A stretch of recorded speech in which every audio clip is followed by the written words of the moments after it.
पदक विजेती कुस्तीपटू, अनेक पदक आणि पुरस्काराची मानकरी, विद्रोही कवयित्री, भीमाची लेख कांचन थोरवे आपल्या समोर व्यक्त होणार आहेत। तेव्हा तिला मी अशी या ठिकाणी सूचना करतो की तिने या ठिकाणी येऊन आपलं या ठिकाणी मनोगत व्यक्त करावं।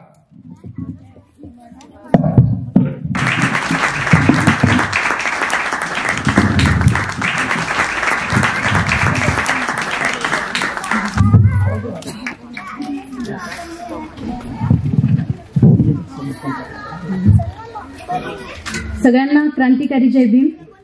सर्वप्रथम इथे जे चिमुकले आले सगळे त्यांच्यासाठी आपल्या सगळ्यांकडून एकदा जोरदार टाळ्या होऊन जाऊ, कारण की मोठे मोठे माणसांची स्टेजवर येऊन बोलण्याची हिंमत होत नाही, तिथे हे चिमुकले येऊन बोलतात आणि आपलं धाडस दाखवतात। आणि सगळ्यात महत्त्वाची गोष्ट म्हणजे आपण आजकाल म्हणतोय की चळवळ लोप पावत चालली आहे, चळवळ लोप पावत चालली आहे।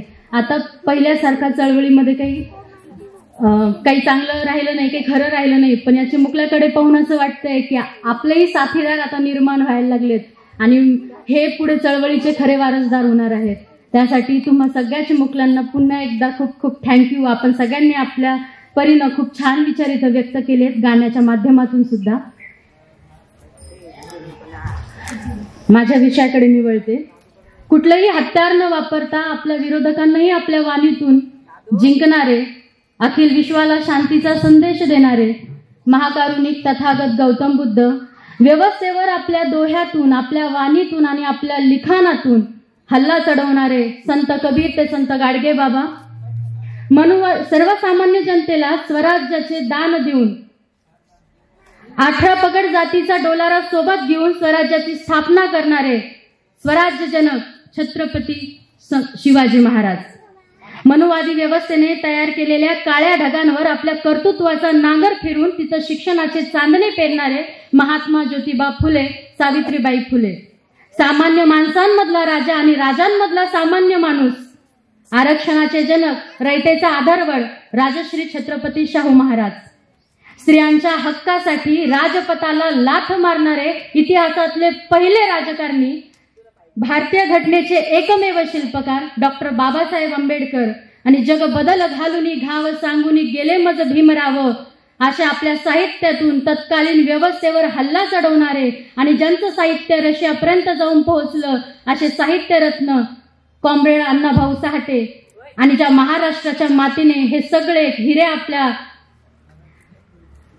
हिरे आपल्या गर्भात साठवले, ह्या सगळ्या हिऱ्यांना निर्माण होण्याची संधी दिली, त्या महाराष्ट्राच्या मातीला वंदन करून ह्या सगळ्या महापुरुषांच्या विचारांना मी त्रिवार वंदन करते। तुमच्याच प्रेरणेने पंखात बळ माझ्या, तुमच्याच प्रेरणेने पंखात बळ माझ्या, उरात आग आणि रक्तात धग माझ्या, पेटविल्या मशाली अन चालले समोर मी, पेटविल्या मशाली अन चालले समोर मी, तुमच्याच उजेडाने दिसतात वाटा माझ्या, तुमच्याच विचाराने दिसतात वाटा माझ्या। आज डॉक्टर बाबासाहेब आंबेडकरांची जयंती तसेच महात्मा ज्योतिबा फुलेंची जयंती संयुक्तरित्या साजर करण्यासाठी आपण इथे बसला आहात। त्यानिमित्त मी आपल्या सर्वांना जयंतीच्या हार्दिक हार्दिक शुभेच्छा देतो। मला माहिती आहे की आता वेळ होतोय आणि आपल्याला प्रमुख वक्त्यांना ऐकायचं आहे, त्यामुळे मी माझं मनोगत अगदी थोडक्याच आवरण्याचा प्रयत्न करते।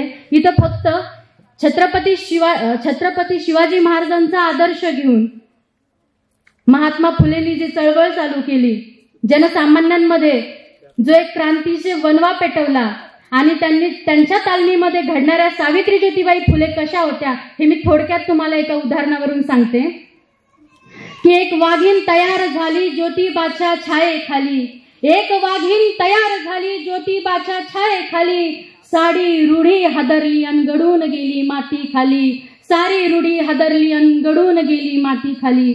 आपल्याला माहितीये, सगळ्यांनाच माहितीये की सावित्रीबाई फुले जेव्हा शाळेमध्ये शिकवण्यासाठी जात होत्या तेव्हा घरापासून ते भिडेवाड्यापर्यंत जाईपर्यंत त्यांच्यावर अनेक शेणमारे, दगडधोंडे, अनेक शिवा गलिच्छ बोलणे त्यांच्या वाट्याला येत होतं।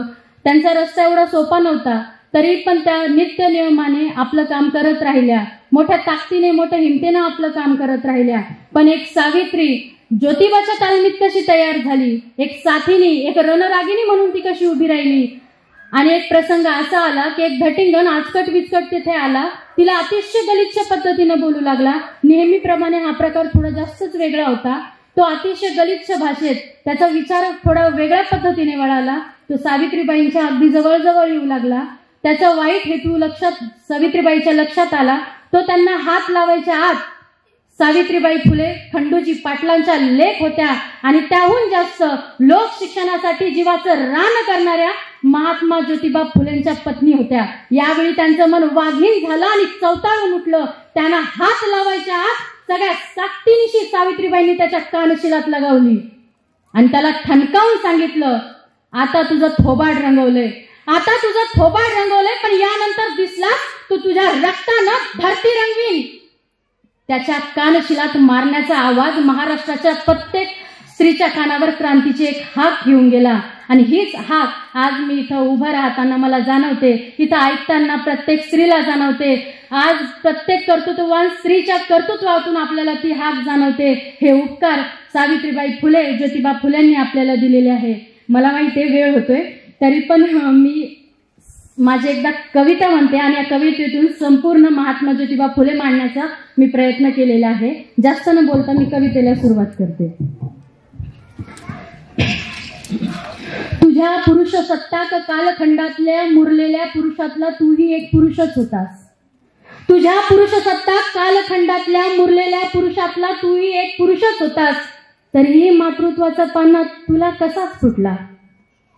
तुलाही शिकवलंच असेल ना की स्त्री पायातली वाहन असते, तिची सावली फार भयान असते. तुलाही शिकवलंच असेल ना की स्त्रीची पायातली वाहन असते, तिची सावली फार भयान असते. सगळ्या बंधनांनी बांधून ती रूढी परंपरेने नटून असते.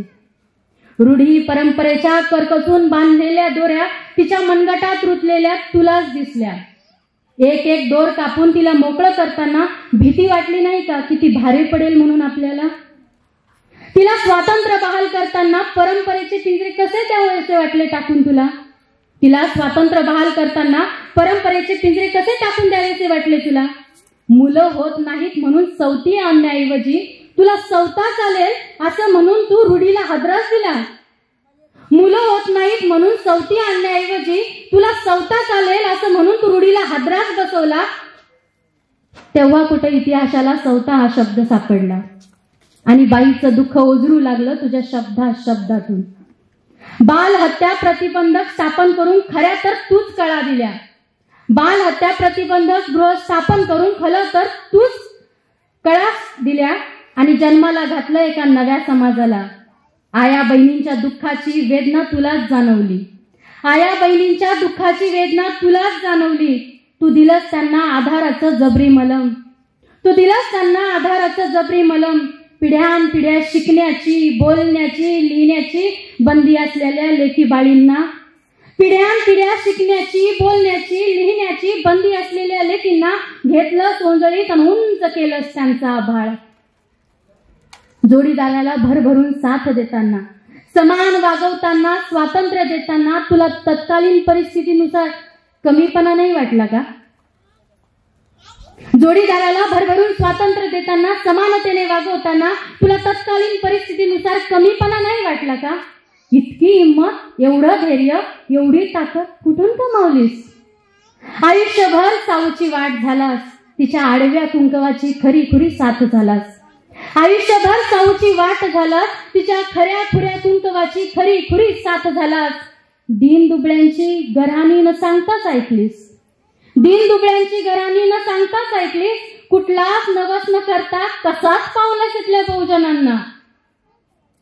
कुठलाच नवस न करता कसाच पावलास इथल्या बहुजनांना.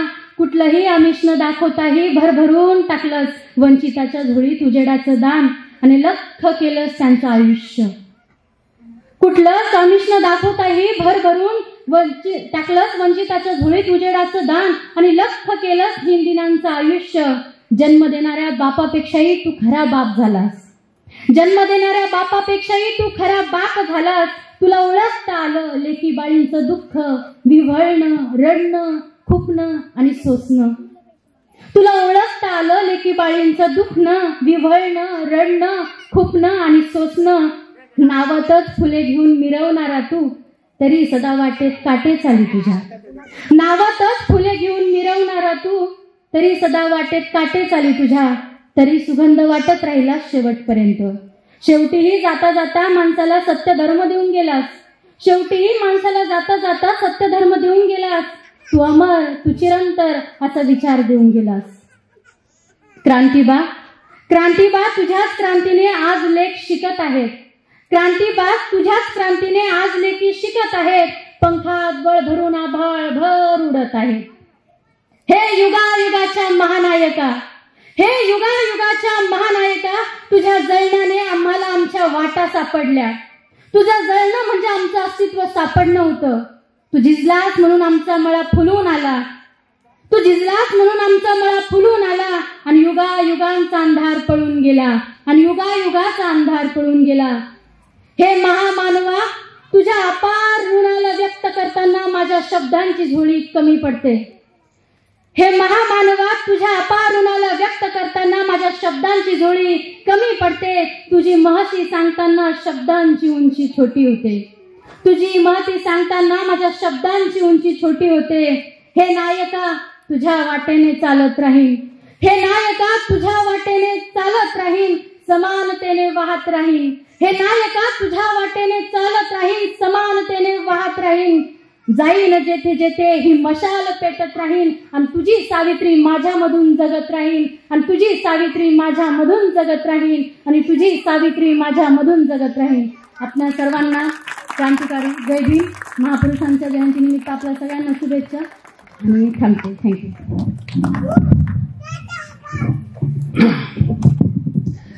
मित्रहो, महात्मा फुलेंनी इथल्या स्त्री जातीवर अनंत उपकार करून ठेवलेले आहेत. पिढ्यानपिढ्या कितीही जर आपण त्यांचं गुणगान गायलं तर त्यांचे उपकार आपल्याकडून कधीही फिटणं शक्य नाही. कांचननं प्रत्यक्ष क्रांतीबाशी संवाद साधून त्यांच्या ऋणाईतून मुक्त होण्याचा छोटासा प्रयत्न या ठिकाणी केलेला आहे. अतिशय भारदास्त आवाजामध्ये महात्मा फुलेंची महती, तत्कालीन जीवन तिनं आपल्या शब्दांमध्ये पकडण्याचा प्रयत्न केलेला आहे आणि त्या ठिकाणी तिचं या ठिकाणी कौतुकच आहे. धन्यवाद बेटा. आणि यानंतर तिला एक छोटीशी भेट देऊन टाळ्यांच्या गजरात आपण तिचं स्वागत करूयात.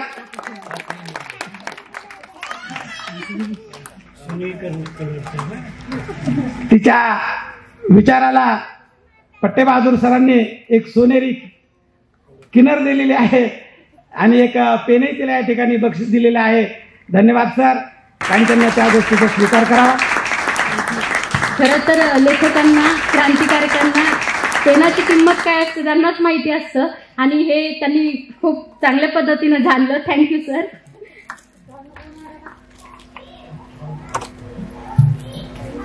मित्र, बराच वेळ झालेला आहे.